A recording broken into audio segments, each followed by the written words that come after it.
Hello, everyone. My name is DISHAYNA Perkins, host and editor-in-chief of Kentucky Good Vibes magazine. Today, I have the pleasure of interviewing author and rapper Muggs Amillion. How are you doing today? Going pretty good, going pretty good. Okay. So today, we will be discussing your book, Yes. as well as your rap career and so forth, and how you're helping others figure out their path to earning money while they're Yeah. publishing the music and so forth. Yes, ma'am. Okay, so who is Muggs Amillion? So Muggs a Million, I'm a recording artist and songwriter. I'm the founder of my own entertainment brand, Money United with Game. I'm a Nashville native. Been doing music 20 years or so plus, now. Just kind of on and off, like I said, from songwriting to actually performing and being the one rapping and recording the songs, to now even just kind of more so behind the scenes, doing artist development, mentoring, and kind of like music career guidance and consulting, so to speak, though, for artists. Okay, sound like you wear a lot of hats. Yeah, a lot of hats, a lot of hats. How's that experience been? It's been a good experience. Everything, I feel like it's kind of been a part of my journey. Is now kind of just part of my mission. Okay. I was able to experience being an actual recording artist and rapper, and somewhat of some successes. I would say from winning different awards and accolades and things on independent level. And those experiences been able to help me to pour into other people's careers from more of a hands-on experience. A lot of times when you get people consulting or managing artists, so to speak, they never actually been an artist themselves. They always coming at it from, some behind the scenes or on the sideline type of role. Whereas with me, I've actually been that artist and rapper and everything myself too. So like the experiences and knowledge that I'm giving off come from stuff that I've dealt with, whether it be the goods or the bads from it, the mistakes I made or whatnot, or the good things I've done and accomplished from it. So I just feel like that's kind of what separates me and what I'm able to bring to the table a little better. Okay, so where did all this come about? Like, when did you figure, hey, I want to do music, or I want to start a book, or where did it all begin? Well, the music side of it, entertainment was just always there, I guess, from since I was a kid. Hmm. Everything from, it started off originally like doing like background dancing, and, we was performing at the birthday parties and family reunions for cousins and family members and stuff like that. And even as far as with like in school, I always did like the spoken word contests and poetry speaking contests and things of that nature. So I was always writing in some type of way or entertaining and performing in some type of way, even before it was actually just music. And then as it grown, probably by my teenage years, it kind of grown a little more fond of me just really taking on that role of being a real rapper and performer. It took me to do a big boy talent show we did back when I was in high school, and all the kids from the neighborhood had loved it. My peers and classmates and stuff in school had loved it and embraced it real tough. So it just kind of became more one of those things like, okay, this is something I think I want to really try to start doing. And then from there it just kind of grew to different levels. I went to school at Nashville State and became got a degree and got myself educated on the actual music business. And that's when things really kind of opened up for me and just opened my eyes up to a whole nother side and role in the music industry though from there. Okay, so who was your inspiration? I would have to say music wise, of course, one of my biggest influences would be like Master P. You kind of Kane. favor them, like you look like you could be related to them. Oh yeah, I hear that all the time too. Yeah, I call him Unc. I call him Unc anyway. Yeah. But yeah, man, definitely Master P and them played a big part and everything. Even with Suge Knight and what they did at Death Row, Cash Money. Just growing up with artists like those, even before the heavy gangster rap stuff. Boys to Men and Bell Biv DeVoe. Like as far as with just entertainment. And like a lot of people today's industry, today's generation, they give a lot of credit, I would say, probably like to Drake and artists like that for kind of blending the hip hop and the singing together. But you know, we grew up on artists like I said, Bell Biv DeVoe and Boyz II Men, ABC, and them that was already doing singing and rapping all mixed in together though. So you know, it just was one of them things, just came up in that kind of background and that kind of timing where, you know, you just had to be able to entertain people through your music, and you know, just something I just kind of love to do, and still love to do it. Okay, so how do you feel the like the transition, the change in music from, you know, when you first started versus now? Yeah, I mean, and it's actually crazy because I tell people too, from a songwriter perspective, if you really look at today's industry, a lot of the songs that end up with some success are those songs that are remaking those songs we came up on in the 90s back in the day. So it's kind of good to see that good music is coming back around, you know what I'm saying? Like for a long period of time, you know, I just couldn't even really listen to some of this stuff that these people are putting out. You know, even though I'm a rapper myself and I'm a big supporter, advocate of the hip hop industry, you know, hip hop scene and the rap side of the industry, it's just a lot of music. Like it's no kind of real substance to it anymore. You know, I feel like the music that we grew up on, even the gangster rap and hip hop stuff that we listened to, it was more music that was kind of more motivating you, I would say, to get up out of the circumstances that we was caught up in. You know, even the guys that rapped about selling drugs, you know, they were talking about selling drugs and making money and making a way up out of the circumstances we was caught up in. When these days, majority of these rappers just talking about using drugs and just, you know, staying high all day and, you know, getting out here committing crimes and stuff like this. It's not really benefiting people that's listening to the music.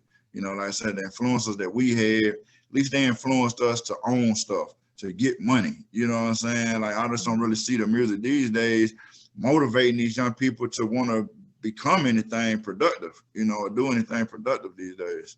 Okay. Are you active in your community? Like, yeah, I try to definitely stay active in the community.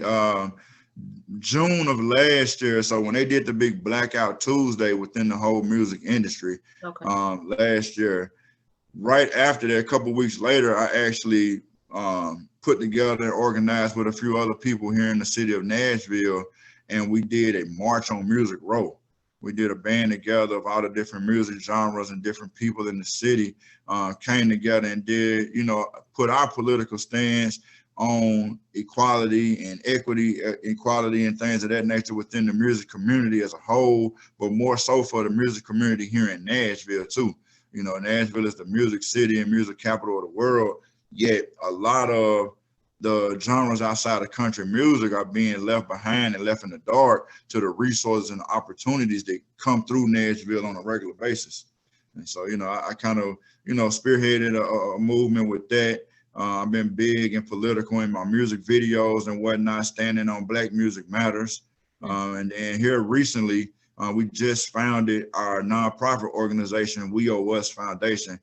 So we're going to be getting busy with it, you know, as the pandemic and stuff kind of opens up and we're able to get back out there and get a more active in the community. Say it again. What's the foundation called again? It's called the We Owe Us Foundation. Okay. We Owe Us, yeah. So it's a spinoff of a rap group that I was a part of as a teenager, kind of, you know, doing my thing in the streets at one point in time. And our group and organization then was called Wooty Woo, which stood for We Owe Us, the World Owe Us Too, WOU. And so a few of those guys have died since then, you know, since our teenage years of being in the street life. Some of them are incarcerated right now. You know, I mean, like my little brother's facing a life sentence in the penitentiary right now. I said we just, recently lost one of my cousins and best friends that was all a part of that. Another friend of mine that was a part of that, found, you know, the original organization of it, recently died from cancer. So all of those things, man, have been kind of weighing down on me to say, you know, at the end of the day, I want to keep that alive in a positive way to where we can give back to the community, you know, in other ways as well, though, outside of what I do just with my music and mentoring that way. Okay. So you launched a crash course based on the music industry and how to properly register and so forth. Can you tell us more about that?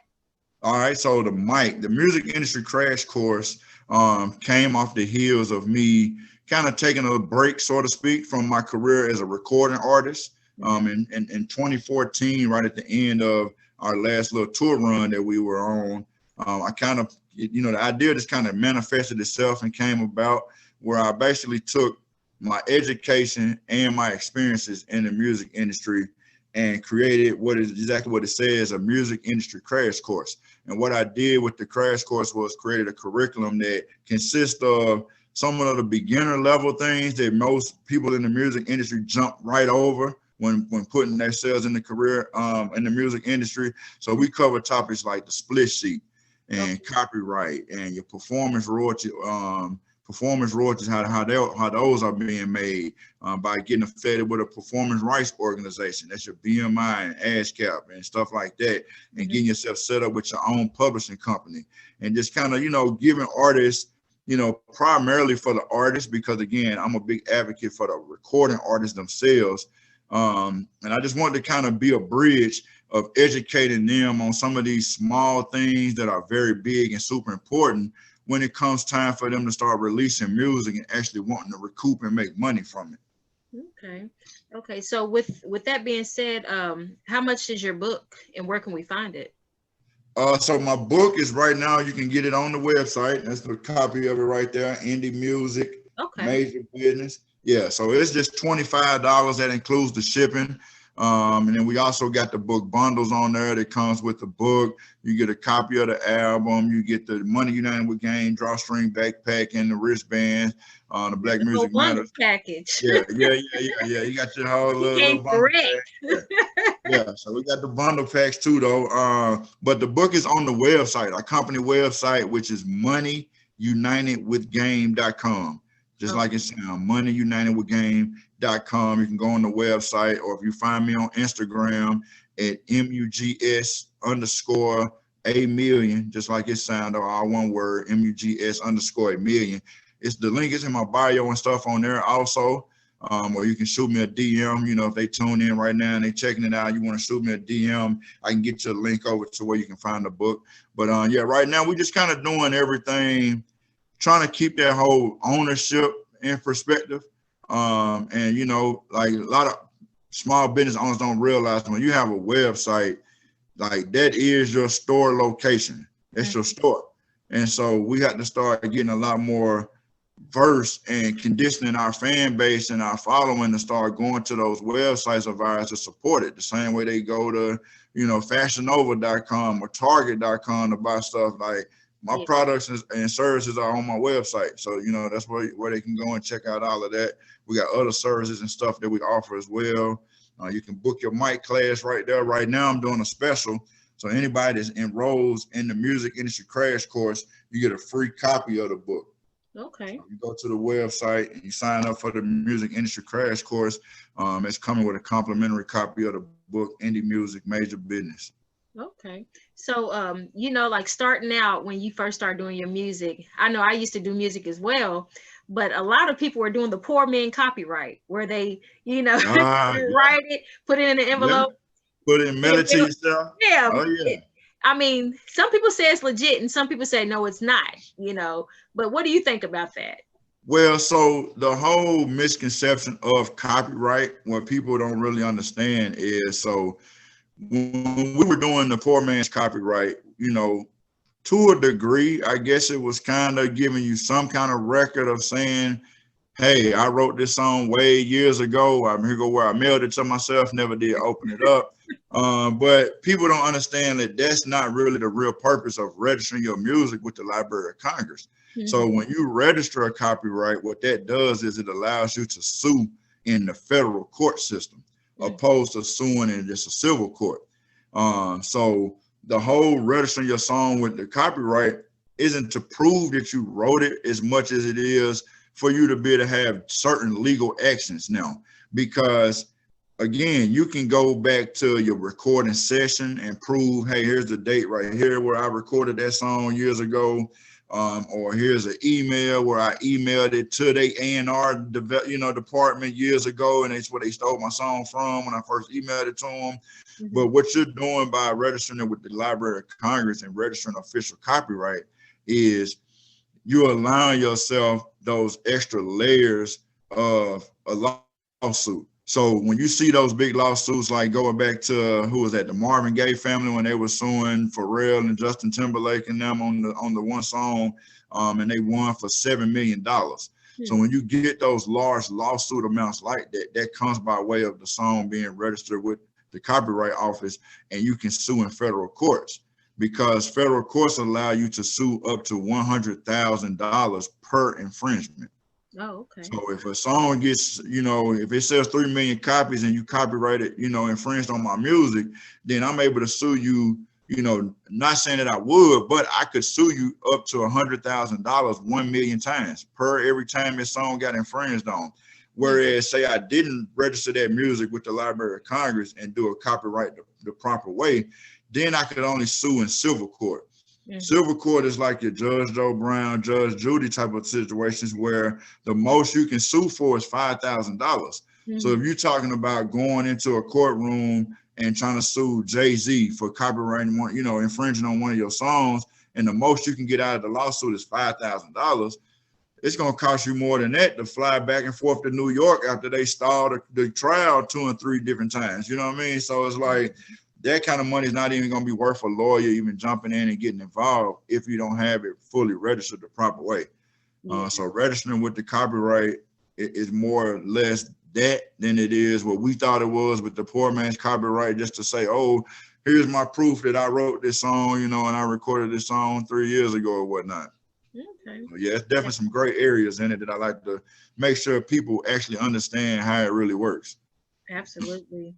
Okay, so in November, you released a guide, Indie Music Major Business, a guide to your first royalty check. Can you tell us more about that?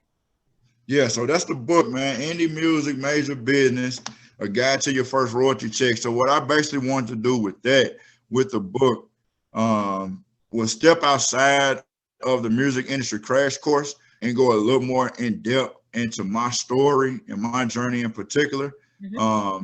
Like some of the things that I talk about in the book come from the class itself, like the split sheet. But I go a little deeper into the book about how the split sheet itself helped me out in my career personally, by way of me having my music properly set up with a PRO, us completing the split sheet.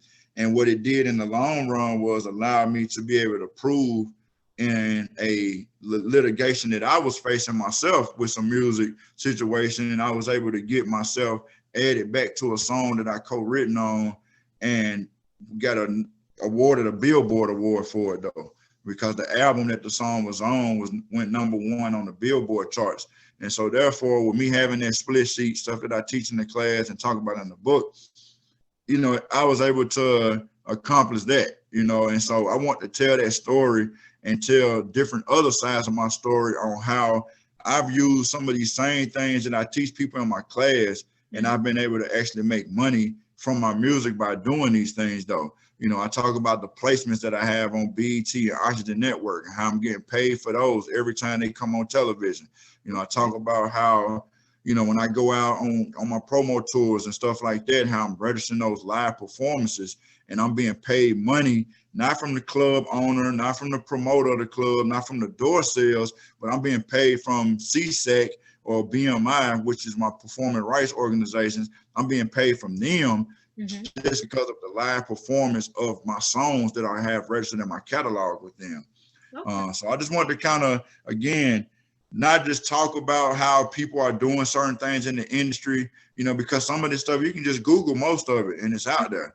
But again, I want to tell it in a way from somebody that actually done it. Just doing it on an independent level, just like them. I didn't want artists to feel like, well, I bet, of course, 2 Chainz and them, they making money like that. Now you can be making money like that too, because me as Muggs Amillion, I don't have a major record deal. I don't have any kind of major publicity or anything behind me. And I'm making money off of these same things. So if you're more of a full-time rapper or artist more so than I am, I'm not even a full-time rapper like that. I teach classes and do all this other stuff on the side. And so for you being a full-time artist, here's a guide giving you a step-by-step in a, real simple way. It's not a big read, it's a pretty quick read, and I'm just giving you a step-by-step guide from my perspective and my actual hands-on experience on the things you can do now on this small level to start making money from your music. Okay, well, experience is definitely the best teacher. Exactly. No, for real. Because, and I look at, you know, even with me having an education, the experiences itself is what really helped me to excel on top of the experience. I mean, on top of the education. And I tell clients that also, when you think about it, and not to drift off subject, but, you know, I like to use different analogies so people can see things, you know, on a different perspective. But you think about applying for a job, right? Most job applications, they want you to have X amount of education, you know, whether it be a bachelor's degree or a 2-year associate or whatnot, but then it still asks you for so many years of experience, you know, so you can have just the education alone and that's cool, but you got to get the hands-on experience also. And that's what I want to do, is dig deep down into my experiences of the music industry and be able to help and educate, you know, and elevate some other artists out there, you know, going through some of these same things. Okay. So, what is your ultimate goal? The ultimate goal for our company, and even for myself, you know, again, is to educate, elevate, and motivate as many professionals, music professionals, entrepreneurs as possible. Definitely want to be able to leave a legacy behind here in my community and within my family. Just to be a, you know, be a great leader and to lead by a good example. And again, to be able to just let my story and my testimony bless other people. You know, I feel like God got us out here for a reason. A lot of times we think our reason is for something within or from within our own self, but majority of the times it's for other people. You know, here it is, we in Black History Month. You know, we just, you know, had celebrated Martin Luther King Day not long ago and all these different things. The movies that's coming out, the documentaries that they showing us, like all of these people's lives that are already dead and gone now that they're making movies and telling stories about, they still impacting us to this day. So, you know, I want to be able to one day somebody make a movie or documentary about my life, you know, or my book, you know, or something can get in somebody's hands and fall in somebody's life and it make a difference, you know. And you know, that's how we really all can want out of life, though. I've been watching a lot of the new Lifetime movies. At first, they was kind of just throwing stuff together, but now they getting better. Yeah, no, they are. Yeah, you know, it's good to see the history, you know, and some of these stories, because again, you know, we don't know where we're going till we know where we came from. So, you know, it's good to see the history of the music industry, especially some of these different icons. They starting to tell their lifetime stories and stuff like that. And yeah, no, it's good to see it, though. I'm glad to be alive to see their stories being told. Glad that a lot of them are still alive too. You know, the New Edition thing, that was real big, man, to see all them guys to live that history out and still be able to live to see their story being told. So that's a blessing. Yes, absolutely. So what have you learned about yourself through the pandemic? Man, you got to really, like you said, man, you got to wear some multiple hats. You definitely got to be strong from within. And, you know, you just got to live on faith. You know, you got to continue to walk in faith, man. And, you know, definitely been seeing God show up and show out in a lot of ways, you know, providing and making a way even when we don't see a way. So, you know, just learn to be resilient, you know, and to keep pushing and striving through situations. You know, again, it's always an eye opener to know that you really got a purpose on your life, man, because we lost a lot of people, you know, in 2020 through that pandemic and through, you know, with the coronavirus and all of that was going on real strong at that times. And, you know, it's just a blessing to know that, man, you know, for you not to go out when everybody, you know, a lot of people was leaving and people close to you leaving like that, you know, you're here for a real reason. So, you know, it just definitely made me more humble and grateful to know that, you know, it's a real purpose on my life right now. Okay. So I know that earlier you had spoke of you receiving a Billboard award. Yeah. What was that from? Like what? So so I was a co-writer on an album called There Goes the Neighborhood by an independent artist by the name of Chris Webby. Okay. So yeah, I talk about that in the book also. But yeah, it was crazy because back in 2010, I packed everything up and moved from Nashville right after I graduated from Nashville State, and I moved to Atlanta just kind of on faith. You know, didn't have no family down there, nothing like that. A couple of homeboys that did some stuff with the music. But I got down and the first song that I recorded as a rapper, you fast forward, you know, some months, almost a year or so later, and it ended up becoming my first placement as a songwriter. And that's the song, you know, that they took the song, they took my verses off of there as the rapper and just kind of kept my words, the lyrics that I had wrote and created on the hook portion of it. And they shopped the song around, the producer shopped it around, and another artist picked the beat up and he liked the hook and everything and kept the part on it that I wrote. They even got my voice on there from my ad lib and stuff throughout the song. And it just was a situation that turned from nothing to something though, you know, and I tell artists that all the time, like, don't be afraid to step outside of your comfort zone. Like, you don't know how this industry is going to open up for you to be able to come and do it though. You may be knocking on the front door the whole time as a rapper, wanting to get in that way, when really you may have to go in through the back door or a side window as a songwriter or something different, you know, just to get yourself in the position to get in there. And that's basically what happened with me is, you know, I went to Atlanta as a rapper. I came back as a #1 Billboard songwriter. You know what I'm saying? And now I'm an author, you know, being able to tell my story, my journey, and put it out in a book. So, you know, you just got to be willing to know that it's more than one way to get to where you're going, though. You know, just because it's got detour signs up and you may have to take a different route, the destination is still the same and you're still going to get to where you're trying to go as long as you keep moving. So what's next for Muggs Amillion? Man, like I said, man, honestly, I definitely want to do a lot more focusing in on our nonprofit organization. I got a couple of homeboys that's coming home from jail now, you know, and our whole mission behind that is to give these guys coming home from prison opportunities to become entrepreneurs, because a lot of them going into it, that's all they was. They were entrepreneurs. They just was selling a product that wasn't legal. And so, you know, we want to start doing a lot more giving back in the community. We're planning on doing a school drive and stuff though, with the, you know, school supplies and all that good stuff in the neighborhood I grew up in, around, you know, August probably though, once, you know, get it good closer to school, getting ready to come back. And we got the Concert Connect that we taking on the road, showcase and networking event platform that we also recently created, that we're going to be taking on the road. So we did the first one in Nashville back in January. We're doing the second one coming up in March. We're taking it to South Carolina, Columbia, South Carolina. So, you know, just getting out here, connecting and building with different artists and music professionals, the DJs. You know, we're looking to put our roster of artists out here pretty soon, though, too, spring, summertime. We're working with Felony ENT as one of our main clients, though. They got artists like Snipe Lucas, Lil Moody, 10 Times, and Creep, that we're going to be putting some, you know, attention behind them and their label and their movement right there. And so, yeah, we got some cool stuff coming up, though. So y'all just stay tuned, man. MoneyUnitedWithGame.com. Okay. So you have a new album or new single coming out. Yeah. Tell us about that. Yeah, so I dropped the album too, along with the book, One of a Million. Okay. You know, One of a Million, it kind of was, you know, it came to me even at the time of my name change.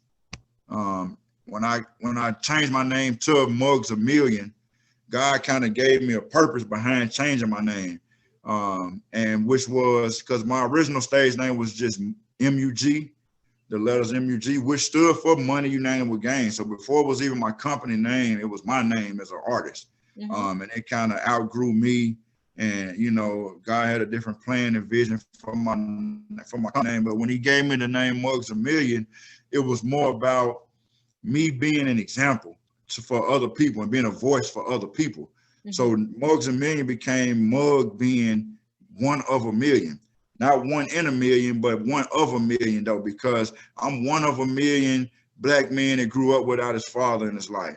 One of a million black men that has a family member that been killed or, you know, murdered in street life or the gang life. You know what I'm saying? You know, one of a million black men whose brother or family member that's being incarcerated, you know what I'm saying, in the penitentiary system right now. So I felt like my story, my journey that God blessed me to be able to survive, you know, whereas I could have been the one that got killed. I could have been the one that went to jail, you know, but he chose me to be the one still free and alive, to be the one of a million, to speak on the behalf of those around the world that can relate to that same story. So with the One of a Million album and project, man, we basically put together some music that could motivate people, you know, not even knowing that the pandemic was going to hit the way it ended up hitting. but it was just kind of right on time, you know, to be able to have the kind of music that I want to talk about, the stories that I want to put out there. You know, it was kind of like therapy for myself as well. You know, I'm carrying a lot and dealing with a lot right now personally in my life too. You know what I'm saying? So it was like music that I needed to help me get through at times as well, you know. And then again, it was a soundtrack for my book. You know, I'm not one to lean on other people, you know, to provide music. You know, we all know music is being used to sell and promote every kind of product these days, you know, especially hip hop music. You know, you see it in all your alcoholic beverage commercials, or whether it be clothing or automobiles or whatnot. So I'm like, well, if I'm putting out a book, I'm gonna need music to go along with the book to kind of promote the book with. And so why not create my own music? You know, put my own music to go along with the book. So some of the videos, you know, I'm promoting the book. It's kind of like a 3-minute book commercial, you know, with a song and a video and all. It's just promoting the book itself. So yeah, One of a Million is an EP. It's out there available on Apple Music, Spotify, you know, wherever y'all go listen to your music at, whether it be streaming or downloading on iTunes, it's out there and it's available. Just look up One of a Million, the number one of, and then A Million, all one word, just like Mugs a Million. Okay. So when you write, what is your thought process like? Like, do you have to be in a certain mood, or does it just come to you as you just Honestly, it kind of do come to me. And again, that's how I kind of ride that thin line of being a rapper versus being a songwriter. Because, you know, it is a difference, and it's a different kind of creative perspective when you're going into it. When, you know, when you're a songwriter, your job is to write for other people and to write for different kind of moods and, you know, whatever topic they put in front of you. You know, we need a song that's talking about this or talking about that. Your job is to be able to go in there and create what those people want. So the inner songwriter that's within me, it makes it a lot more of a natural process. I don't like to use the word easy because it's a gift, so it's not really easy, but it's a lot more of a natural process when it's time for me to start writing. But if it's a situation where I have to force myself to write, then I kind of feel like it's just not meant for me to be a part of that situation at the time. But a lot of stuff, it just flows, you know, it's my story, my journey, you know, especially when going into a personal project. A lot of the music is just already sitting there. Again, I wrote from my heart, telling my story, my journey, man, releasing some of my pain that I've been holding in and dealing with on my own. And so it was a smooth project and smooth transition to be able to kind of put the project together, though. Yeah, you know, I used to sing and write myself, but Okay. I, like, from experience, like, I know whenever I'm going through something, that's my best writing, because I can just pour it out. It just pours out. Yeah. You know, because now I'm expressing my feelings, but not only expressing my feelings, like, it all makes sense because it's happening, you know. Yeah. And so it's not hard to write the song because this is speaking from experience. I'm writing. Life, yeah. When it's real life, when it's real life, it's a lot, you know, like I said, it flows a lot more naturally. I can recall, like I said, some of the lyrics, I never even had a chance to write them down. Like, it just kind of was already there, and I just, let me just talk to the people, you know, and it just came from the heart, and it just flowed, though. So you're right. Just imagine, like, a lot of people that wasn't fortunate enough to even get their stories out, that wrote a book, or that even did a whole album, wasn't even able to release it because they're gone now, you know. Like, there's a lot of untold stories out there. That's true. You know, you're right. You know, and it's sad. But with Mugs a Million, we could learn how to earn money. And we could also learn how to basically learn the whole music game. Yeah, no, our company, man, like we specialize in pretty much like an A to Z one-stop shop. You know, we do everything from your artist development to the branding and you know, website building, logo design, photography, helping you set up your EIN and your LLC for your business. You know, so like we do a lot, email marketing and social media marketing and stuff like that. So the company itself, man, we pretty much a one-stop shop for artists and you know, small business owners and entrepreneurs out there. So that's a lot of things that you stated that a lot of people don't even know about, you know, like they Yeah. think they could just register a name and now it's a business, you know, like Oh no, no, that's not man. how it goes. Yeah, it's definitely a lot more to it. Exactly. And you know, and that's the stuff that again, you know, and you can't always just blame them as Yeah. an artist, you know, because that's where people that's around you got to come in and you know, kind of help you wisen up, you know, or you as an artist, you got to start trusting in people that know more than what you Mhm. know, and you got to build yourself a solid team around you, you know, and so that's what you know, we pride ourselves on being, you know, able to provide a service that I feel like people need. You know, some people just sell stuff just to be selling it, but I feel like if you're providing a service that people actually need, you know, it can go a long way, though. It can be a long-lasting type of business.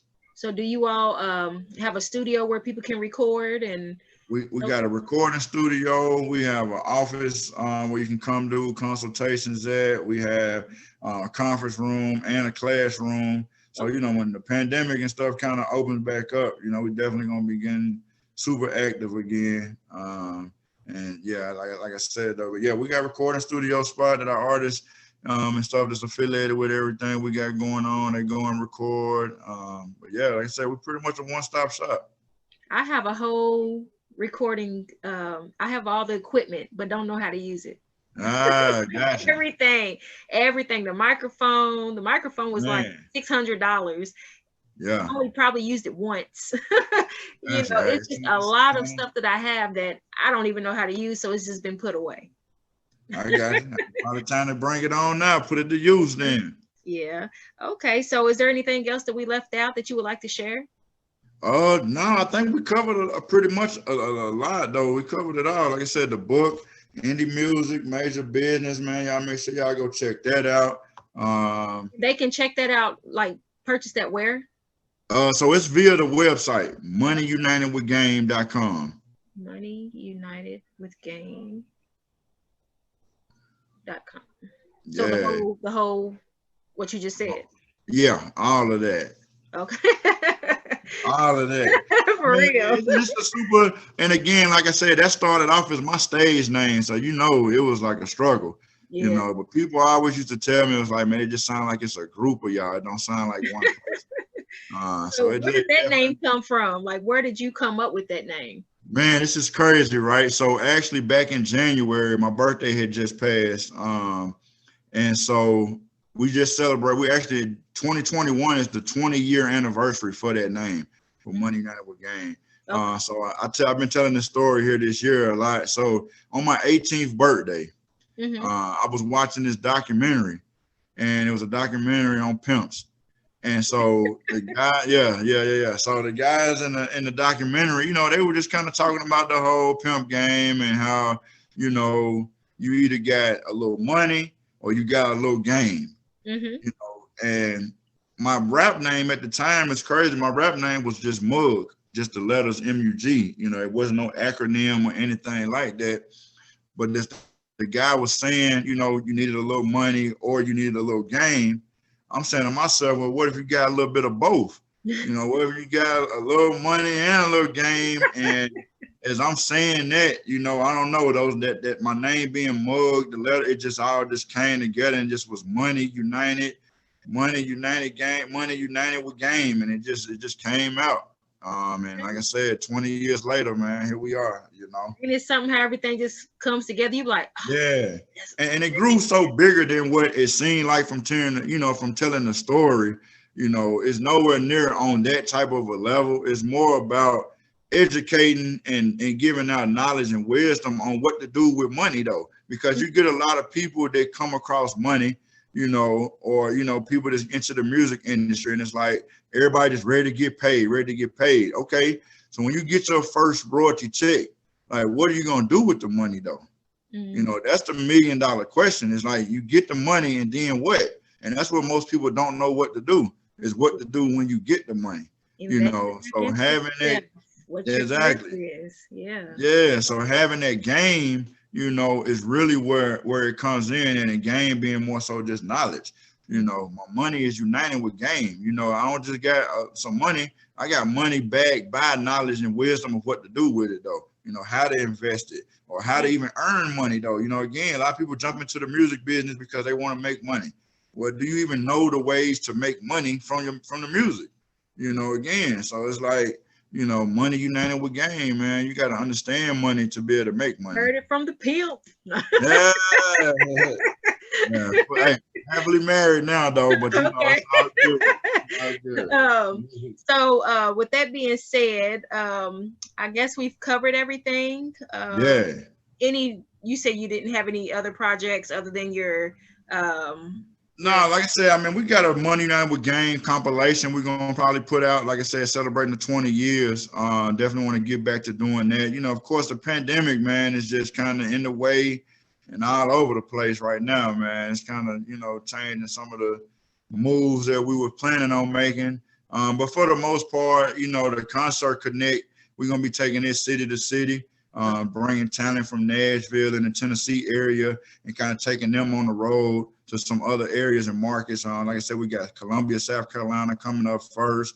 I know we're going to be doing some stuff in North Carolina, Alabama area, you know, of course, through Georgia, you know, heading up y'all way too, Kentucky. You know, we rock with Bowling Green and Lexington, Louisville, pretty tough. So definitely, if you got any, you know, spots up there that we can tap into venue wise and stuff like that, when stuff started to open up good, I'd definitely like to connect with you on coming up through Lexington. Actually, I mean, your book and teaching people about the music industry and stuff, I think that'd be good to, you know, present a class here.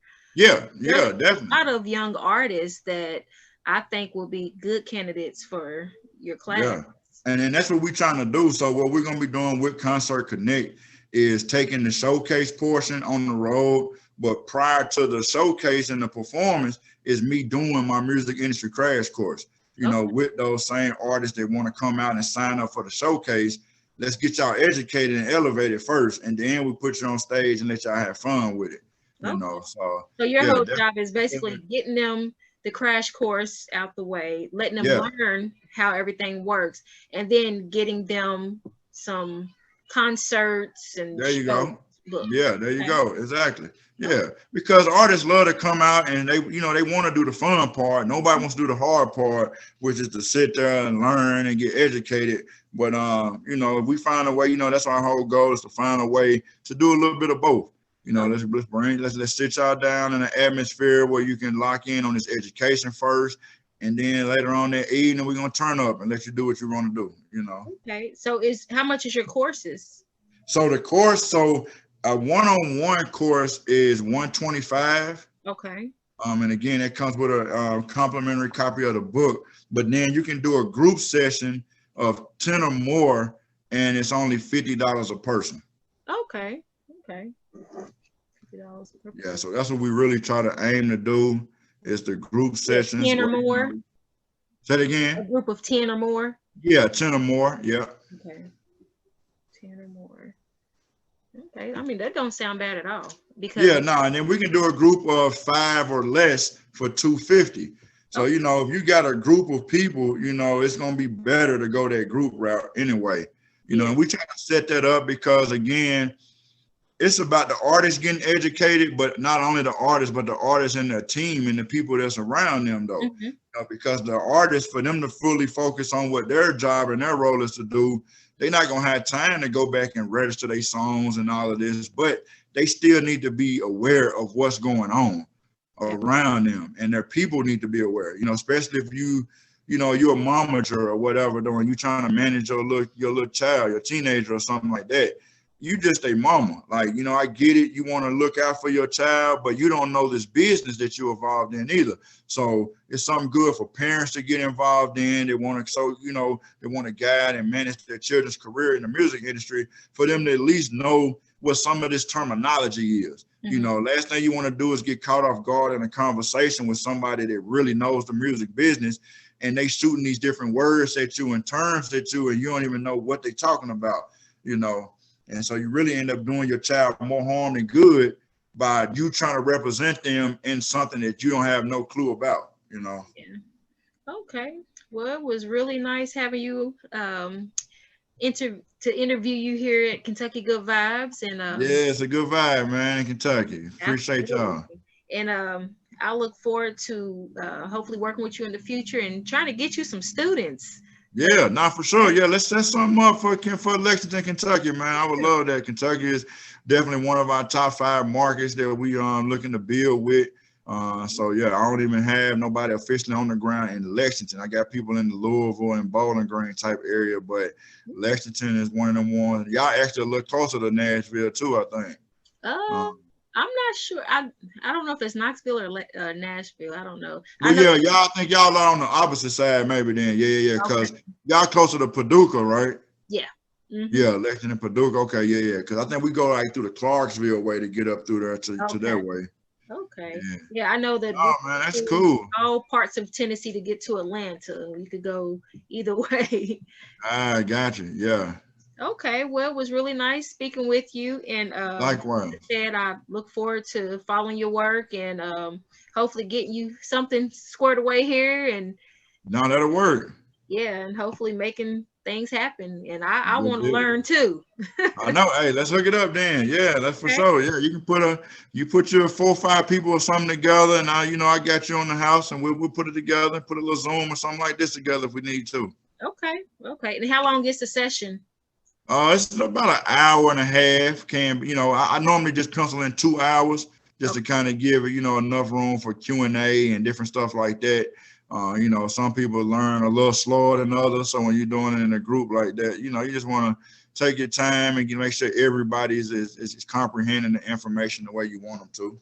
Okay. All right. Well, once again, thank you. No, And thank you for I sure. really Appreciate you having me. the support. And I will hopefully follow up with you in the future. All right. Sounds good. We'll definitely be in touch. Good to meet you. And thanks for the interview. And Kentucky Good Vibes, man. Thank y'all for the platform. Thank you. All right. Have a good one. You too. Hold on. All right.